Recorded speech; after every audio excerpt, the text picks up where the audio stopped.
Tak tohle bylo o fous. Fakt se o Franka bojí, když ho vozej v opancéřovaném autě. No nic, projedeme se a uvidíme, kam mají namířeno.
Pozor!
Je tady!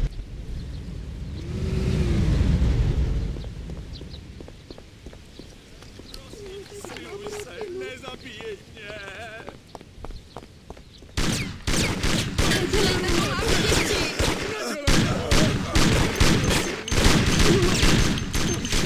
Děti, nedělejte to! Mám ženu a děti, nedělejte to! Nedělejte to, mám děti! Prosím, nedělejte to! Ženu a děti! Nedělejte to!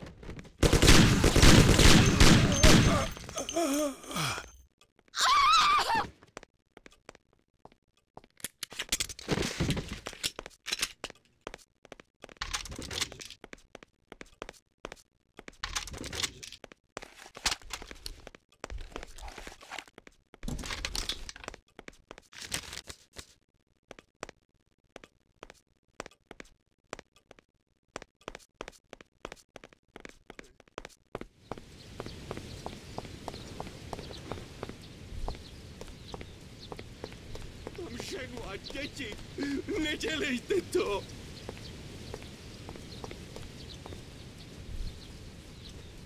Mám ženu a děti, nedělejte!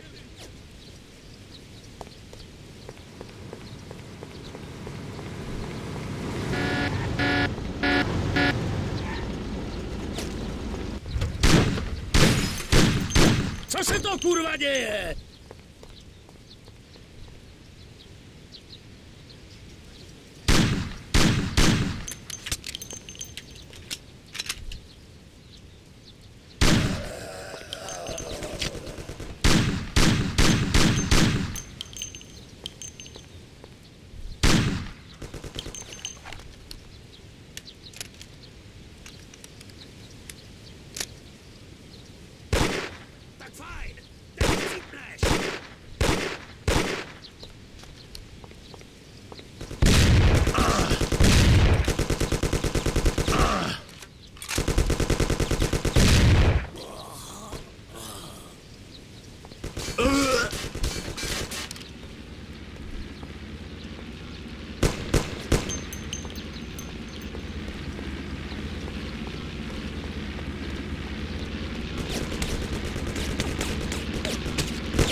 zabiju tě!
Tome. Franku, posílá mě Don a asi víš proč. Vím proč, já vím. Nikdy by mě nenapadlo, že se stane něco jako tohle. Proč si to pro boha udělal? Tome, já už takhle dál nemohl. V poslední době zařvalo strašně moc lidí a já na tohle nemám žaludek. Připadá mi, že dřív, když jsme s Donem začínali, věci fungovaly nějak jinak. Možná jsem se změnil, možná se změnil Don, možná jsem na to už moc starý. Ale tohle je válka a já už v ní nechci dál bojovat. Mám dítě a chtěl bych už konečně trochu klidu. To by ale snad šlo i nějak jinak. Nemusel si nás podrazit. Oni za mnou přišli a já to vzdal. Mají moji ženu a dceru, Tome, a jestli jim nedám ty knihy, zabijou je. Dřív bychom to asi řešili násilím, dostal by si je z toho ty nebo Pauli a Sam, ale já už nechtěl riskovat. Nechci o ně přijít, Tome, to bych nepřežil. Řekli mi, že když udělám, co chtějí, pustí je a uklidí nás do Evropy, kde nám zařídí nový život. Policie? Policie tě vydírá a chce pozabíjet tvoji rodinu? Od té doby, co jste s Paulem zabili toho Billyho, tak v tom jedou Poldové společně s Morelem. Ten radní, Billyho otec, se dostal na svoje místo díky mafii a tak to k ní nemá moc daleko. Morello se měl postarat, abych mluvil a policie potom měla zlikvidovat Dona. Obě strany by se zbavily největšího nepřítele. Obávám se ale, že situace se poněkud změnila. Kde jsou ty knihy, Franku? Já je nemám, Tome. Ty už jsi jim je dal? Ne, Tome. Řeknu ti, kde jsou, když se postaráš o moji ženu a dcerku. Měli jsme se potkat tady na letišti. Někde je tu musí držet. Klidně mě potom zastřel. Jenom se postarej, aby byli v bezpečí. Dobře, ale potom mi dáš ty knihy, Franku. Promiň, ale musím se pojistit, kdybys náhodou kecal.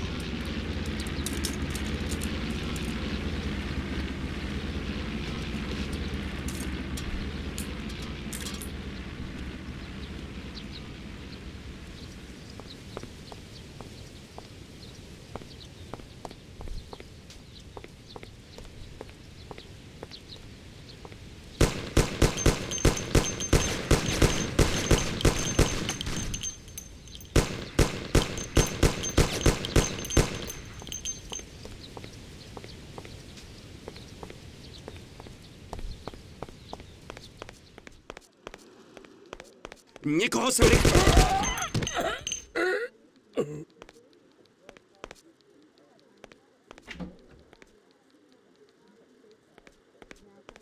Vy jste Frankova žena? Vy jste nás přišel zachránit, jsem vám tak vděčná. Kde je Frank? Je tady. Počkejte tu, hned se vrátím.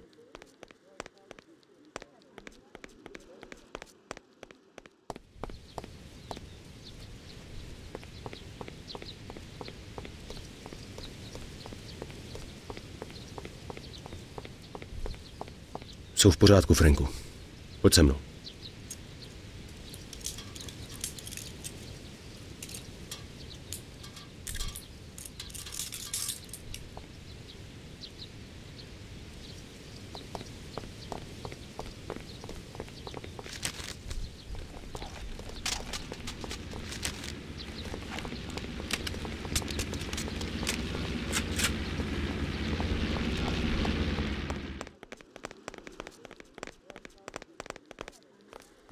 Franku!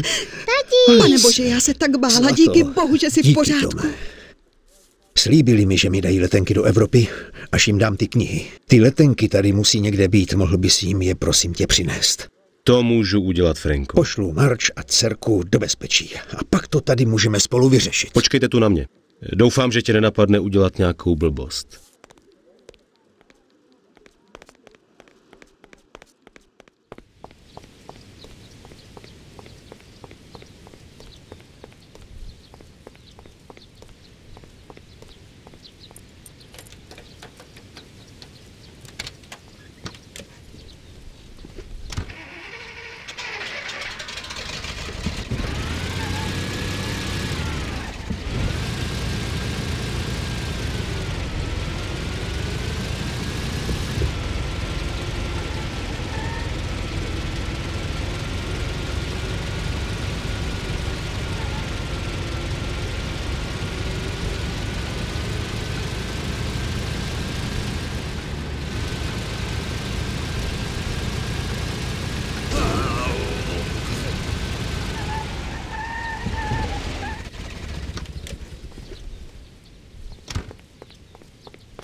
Tady je máš, Franku. Děkuju, Tome.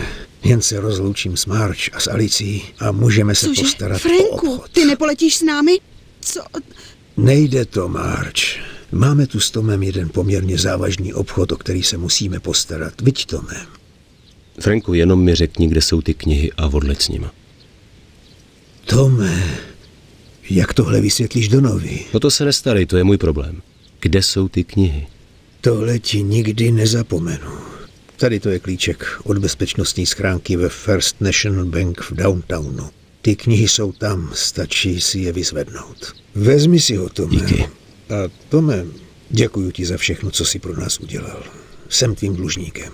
A řekni Donovi, že mě mrzí, jak to končí. Pro Dona jsi mrtvej, Franku. Jestli zjistí, že nejsi, tak to ani zdaleka neskončilo. Běžte už. Ahoj, Tome. Nikdy nezapomenu, jak jsi nám pomohl. Bůh ti žehnej. Ahoj, strejdo. A nezapomeň, co jsem ti tenkrát v autě říkal. Nakonec tě zabije tvůj nejlepší přítel. To mi řekl Frank v autě. A teď jsem to měl být já, kdo bude zabíjet přítele. Jenže jsem to neudělal. Nečin druhým to, co nechceš, aby bylo činěno tobě, nebo tak nějak se to říká. A já nechci, aby mě jednou Paulí oddělal. I když dneska jsem mu k tomu dal vodu od víc. Popravdě řečeno, zadělal jsem si na pěkný průser. Doufám, že mě má rád aspoň tak, jako já Franka.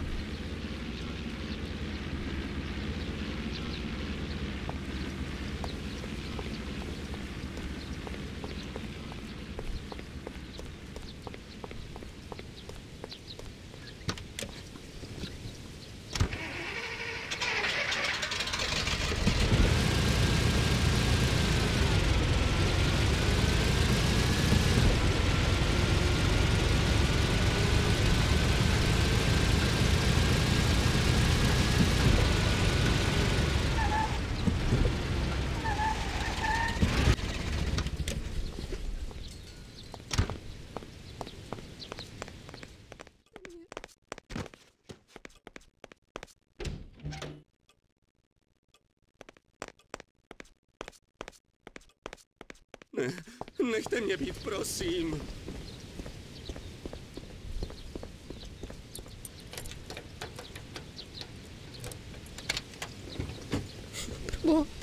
Proboha vás prostě, nedělejte to. Nechte mě být, prosím.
Frank mi nelhal. V bezpečnostní schránce byl kufřík s účetníma knihama. Vyzvednout je nebyl žádný problém.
Všichni mi naštěstí uvěřili, že je Frank opravdu mrtvej a že jsem se zbavil těla.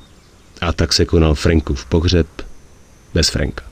Mafiáni mají ve zvyku důležitým figurám pořádat velkolepý pohřby, v jejichž průběhu zapomínají na nevyřízený účty, který mezi sebou mají, nebo v případě mrtvých měli.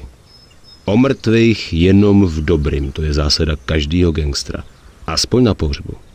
A tak se stalo, že na pohřbu nebyl jenom Salieri a naši lidi, ale i Morello a další gangstři a každý měl nad hrobem dlouhou řeč o svým nešťastně zesnulým nejlepším kamarádovi Frankovi. Morello si dokonce se Salierim se slzama dojetí v očích štkali na ramenou, že to skoro ani nevypadalo, že si ještě včera šli tvrdě po krku. A zítra zase půjdou. Frank měl asi někde v Evropě těžký mrazení v zádech. Dá se říct, že všechno dopadlo dobře, jenom jsem si ještě musel vymyslet něco o Frankově rodině, protože Salieri chtěl samozřejmě nebohou vdovu po svým kamarádovi zabezpečit až do konce života. Odpočívej v Evropě v pokoji, Franku. Tome, zdá se, že problémům ještě není konec. Ten prokurátor, co málem dostal Franka proti nám, schromažďuje další důkazy, prý má i svědky. Vypadá to, že radní, co si mu zastřelil synáčka, náramně baží po pomstě. A prokurátor je jeho dobrý kamarád. A jestli mu nezatneme včas tipec, můžou nás potkat šaredný problémy. To nezní moc dobře. Navíc ten chlap vůbec nikomu nedůvěřuje. A všechny důkazy proti nám má v trezoru ve své vlastní vile. Sam a Paulí se zrovna teďka starají o ty svědky. A ty musíš získat ty důkazy, Tome. Jak se k ním dostanu? Dnes máme skvělou příležitost. Dnes se pan prokurátor rozhodl jít do divadla. A tak nikdo nebude doma. Tedy nikdo kromě ostrahy jeho domu samozřejmě. Ale i tak bude jeho pracovna prázdná. Jeho vila stojí v milionářské čtvrti. Pan prokurátor není asi žádný chudák. Díky, Luigi. Jak se dostaneš dovnitř, je tvoje věc. Ale očekávej, že okolo vily budou hlídkovat stráže. Vevnitř by mělo jít všechno v klidu, vila bude prázdná. Pracovnu má prokurátor v prvním poschodí a ve zdi by měl být zabudovaný trezor. Na to sebou budeš mít Salvátora. To je chlapík, co dokáže otevřít každý trezor v Americe. Jakmile získáte všechny důkazy, rychle zmizte, než se pan prokurátor vrátí domů. Dobře, pane. Kde najdu toho Salvátora? Dole v Hobokenu bude na tebe čekat na rohu u stadionu. Tak ho tam cestou vyzvedni. Nemusím ti asi říkat, že na téhle akci nám zatraceně záleží, Tome. Takže zlomte vás. A Tome, kdyby se ti ten prokurátor připletl do cesty, za žádnou cenu se ho nesnaž zabít, jenom by nám to přidělalo další problémy. Spolehněte se, Done Salieri.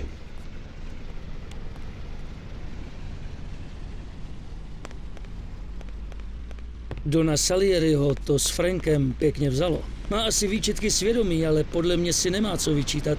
Tohle musel udělat. Je lepší čestně zemřít, než zradit rodinu a žít jako psanec.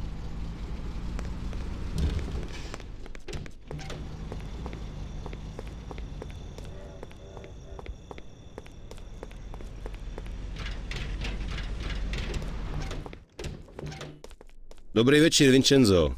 Dneska v noci jdu na menší loupačku. Potřeboval bych něco na tichou prácičku. Tome, na to by ti měla stačit stará dobrá pálka. Když si někoho praštíš zezadu do hlavy, hned tak se neprobere. A pro jistotu si vem tady ten Colt 1911. Držím ti palce, Tome. Grazie, Vincenzo.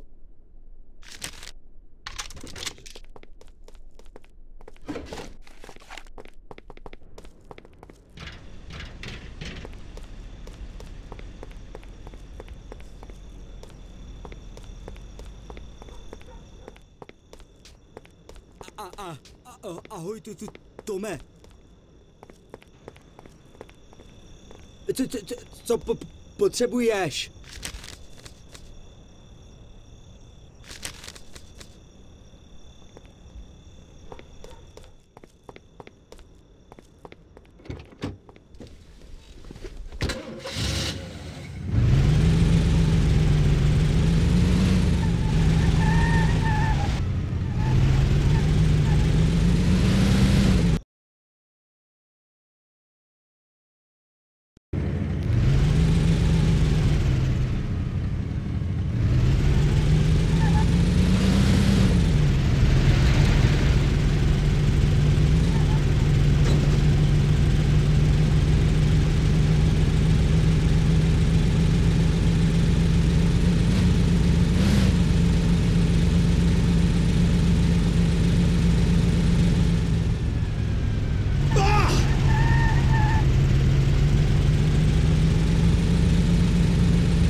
Zdravím vás, pane, můžeme vyrazit.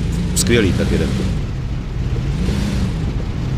Takže ty prej umíš otevřít všechny sejfy v Americe. Skoro každý, pane. Jak ses to naučil? Pane, už můj děda pracoval v tomhle oboru. U nás doma se to dědí. I když samozřejmě se sejfy mění a člověk se musí hodně učit, aby šel s dobou. Některý dnešní sejfy už jsou docela tvrdý oříšek.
Jsme tady.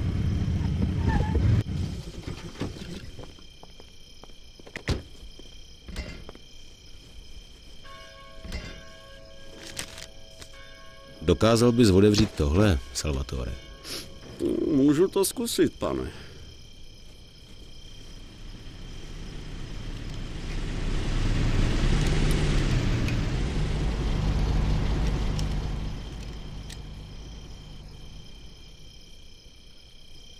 A je to, pane.